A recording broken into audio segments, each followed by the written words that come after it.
Welcome to Kevin Dale Photography, where I take you on my journey through photography. On today's episode, we're going to be doing an in-depth review of the Godox SL60II BI Color Light.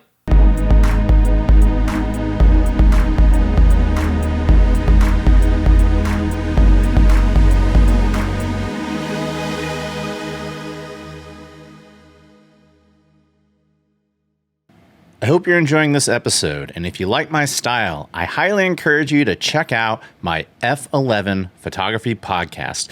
It's a weekly podcast where we discuss all in-depth things photography related. I'll leave a link in the description below where you can check us out on both Apple and Spotify, but now back to today's episode. Welcome to today's episode. If you're not familiar with Kevin Dale Photography, we do gear reviews, tips, techniques, and tutorials, and sometimes we dive into film. If any of that sounds appealing to you, click the subscribe button below. So I own a lot of Godox lights. My key light right here is the daylight version of their fanless ULC60. These color lights that you see behind me are the tube lights, the 60-watt tube lights, and Godox reached out to me to review today the SL60II BI Color Light. It's a newer and improved version of this original SL60. Now, this is the daylight balanced version, and when they have BI on there, they're bi-color. And so this guy gives you a range, a color temperature range of 2800 to 6500 Kelvin. And that's, of course, significant because if you have white balance that you need balanced out, maybe you have something coming in from a window where it's cloudy and you have a cooler color temperature, or maybe it's golden hour and you have something coming in through a window and you need something to look like it's also at golden hour, this will give you that. Unlike the one that you see right here, which is white daylight balanced, and this older one, which is also the W daylight balanced version. So having that variability is excellent. And like those lights, this guy plugs in, so it's not a battery powered light, it's a plug-in light. And when you turn it on, its operation is quite simple. There's not a lot to this light, so this isn't going to be a very long review. You have two knobs. One controls your intensity, the other controls your color temperature. Then you have your different effects that you can go through. You have your different channels and groups. And then you also have the ability to hook it up to Bluetooth. To control the light fixture via app, just go to your favorite app store and download the Godox Light app. Within this app, you have two tabs, CCT and effects. In the CCT mode, you can adjust intensity and color temperature. And then in the effects mode, you've got different effects like flashlight, lightning, TV, broken bulb, candle, fire, and firework. Within that, there are different levels and intensities, but that's really how you control the app. And for those of you who don't want to use the app, no worries, it comes with an included remote. And now let's dive into the specs. The Godox SL60II BI Portable Studio LED Video Light is a 75-watt bi-color light. It has a color temperature range of 2800 to 6500 Kelvin. It has 11 built-in lighting effects. It operates over 2.4 gigahertz, and it works with the Godox Light app. With its included reflector, it has a maximum lux of 25,100. It has a CRI TLCI rating of 96 and 97 plus respectively. It utilizes the common Bowens mount, which makes it compatible with a galaxy of modifiers. It comes in at a weight of 3.3 pounds or 1,500 grams, and it comes in at a street price of $169 US.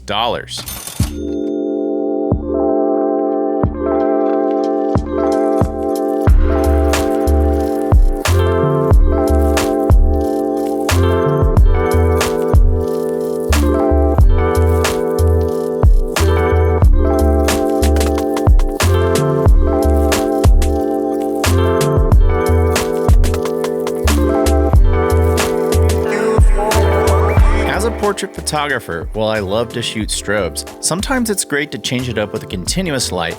It gives you that ability to give you a more tungsten look or maybe make things look a little more cool. And I love using continuous lights as a creative tool when I'm in the studio. But it doesn't just excel there as a studio stills light. I also, of course, use it for its main intended purpose, which is video. And as you can see right here, I think it does an excellent job being a key light, lighting me up in this scene. And you can, of course, see the sweep of the 2700 to 6500 Kelvin. I also used it for product photography, as you can see right here. And if you are a product photographer watching this video, I think this demonstrates that the SL62 bicolor light will do a fantastic job for product photography. Now that we've gone through the operation, the specs, and some examples, let me tell you how I feel about the Godox SL62 bicolor video light. Okay, so now that I've had a chance to use the Godox SL62 bicolor light, what are my thoughts? Well, my thoughts is that it's a very well-priced light. It has a lot of features that are very useful to videographers and photographers alike. As you saw, I didn't just shoot video with the SL62 bicolor light, but I also shot stills with it, and I thought it did a fantastic job. I find that the operation on it is incredibly simple to use. You have two knobs.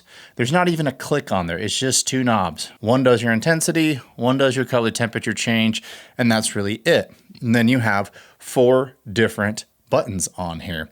So very simple to use, very effective. The color accuracy was great. It has a very compact size. It's not very heavy, and it has a variable hinge, which allows you to fine tune your articulation. Then there's the app, which is incredibly simple to use. I use Godox Light for my key lights and for my accent lights in my studio. And I found that integrating this into my studio setup, if I wanted to, was effortless. The other thing that I like about this is that there is compatibility with the Bowens mount, and the Bowens mount is probably the most widely used mount out there. So it's compatible with a galaxy of modifiers. I have strip softboxes. I have a gigantic 60-inch circular octagonal softboxes. I have rectangular softboxes. I even have some parabolic reflectors from Cheetah Stand, and there's a little hole in there where I can actually put the power cable from this through. So definitely have a lot of options at my disposal. But let's talk about the cons of this light, because we're going to stay on the subject of modifiers. And nowhere on this light is there a place to put an umbrella. I think that that was a huge missed opportunity by Godox, because I think the point of this light is portability. And you want a fast setup. You want something that's portable. You plug it into the wall, you have simple controls, and you're good to go. And of course, the modifier that best accompanies that is an umbrella. And so the omission of a place to put an umbrella on here may be a deal breaker for some of you if you are on the go and you need fast setups. For me, I do have enough portable softboxes to where it's not a deal breaker for me, but man, why didn't you put a freaking umbrella mount on here? I don't understand why you didn't do that. Outside of that, I mean, the remote on it is, it's okay, but if you're probably more in tune with modern technology, you're going to probably gravitate toward the lighting setup on your phone. Maybe don't even include the remote and lower the price. I do think that the price on this is very reasonable for what it is. But let's be honest, the LED market is flooded with options. If you don't care about the Godox Light app, you don't care about integrating this into a complex setup, and you just need an accurate bicolor light, you can probably get some for cheaper than this. So keep that in mind. It won't be Godox, which I feel is a good quality light, but you could definitely find something cheaper than this that's 60 watts.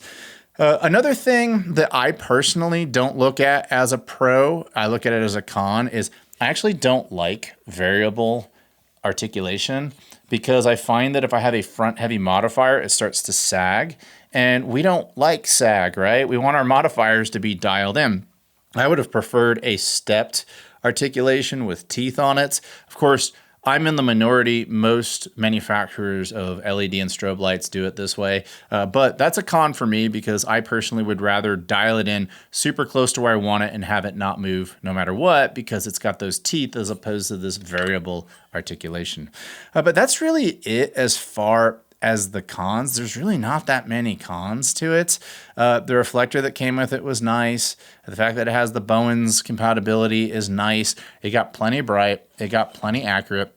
And as you saw in the examples in this episode, it does a fantastic job as a video light. Primarily indoors. You could probably get away with it on an overcast day, but then again, it's a plug-in light, so you're probably not thinking about using this remotely anyway, because you would need a really long extension cord. So if you're on the fence about this, there's nothing wrong in terms of quality or any of that. It's just if you need to use an umbrella or you don't care about the light app and you maybe want to save a few bucks, you could look elsewhere. But for the rest of you, I highly recommend you pick up this light. It's actually a really great value for the money. It's accurate, it's portable, it's light. It's pretty much everything you ask for at its price point. That does it for today's episode. I thank each and every one of you for watching today. If you like what you saw, tell me about it in the comments below. Have you purchased the SL60 bi-color light? If so, tell me about it in the comments below. Are you liking it? Are you not liking it? Do you agree with all my assessments? Do you disagree with them? Tell me about that in the comments below. And if you like this channel, I humbly ask you to click the subscribe button below. Your subscriptions mean a lot to me, and if you like this channel, you like my opinions on photography and videography related subjects, I highly encourage you to check out my other YouTube channel, the F11 Photography Podcast, where me and Brandon Gorey about every week talk about our favorite subjects on photography and videography. And of course, if you don't want to check the podcast out on YouTube, we are also available on all major platforms, including Apple and Spotify. And until next time, I'll talk to you soon. Bye.